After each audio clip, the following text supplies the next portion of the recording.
13 ବର୍ଷର ଗୋଟେ ନିରୀହ ଝିଅ ସହିତ 30 ଜଣ ମଣିଷ ନାଁରେ ପଶୁମାନେ 5 ଦିନ ଯାଏଁ ବଳାତ୍କାର କରି ଚାଲିଲେ। ଭାବ ସେଇ ଝିଅ ଉପରେ କ'ଣ ବିତୁଥିବ। ଏହି ଘଟଣାଟି ହେଉଛି ରାଜସ୍ଥାନର ଗଙ୍ଗାନଗର ଠାରେ, ଯେଉଁଠି ସନ୍ଧ୍ୟାବେଳେ ସେ ଝିଅ ନିଜ ଘରକୁ ଯିବା ପାଇଁ ଗୋଟେ ଅଟୋରେ ବସେ। ଆଉ ସେ ଅଟୋବାଲାକୁ କୁହେ ମୋତେ ମୋ ଘରେ ଛାଡ଼ିଦିଅ, କିନ୍ତୁ ସେ ଅଟୋବାଲା ତା ଘରେ ନ ଛାଡ଼ିକି ଗୋଟେ ହୋଟେଲ ବାହାରେ ତାକୁ ଛାଡ଼େ, ଯେଉଁଠି ସେ ହୋଟେଲର ମାଲିକ ସେ ଝିଅକୁ ଜବରଦସ୍ତି ହୋଟେଲ ଭିତରକୁ ନେଇଯାଏ। ତାପରେ ସେ ଝିଅର ଫଟୋ ଉଠେଇକି କଷ୍ଟମରମାନଙ୍କ ପାଖକୁ ପଠାଯାଏ। 5 ଦିନ ଯାଏଁ ଲଗାତାର ସେ ଝିଅ ସହିତ ବଳାତ୍କାର ହୁଏ।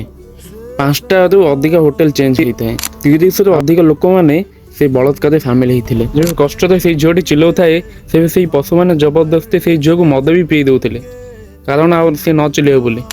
এই କେସ୍ରେ ସେ ଅଟୋବାଲା ଆଉ ଏଇ ହୋଟେଲବାଲା ସମସ୍ତେ ମିଶିକି ଥିଲେ।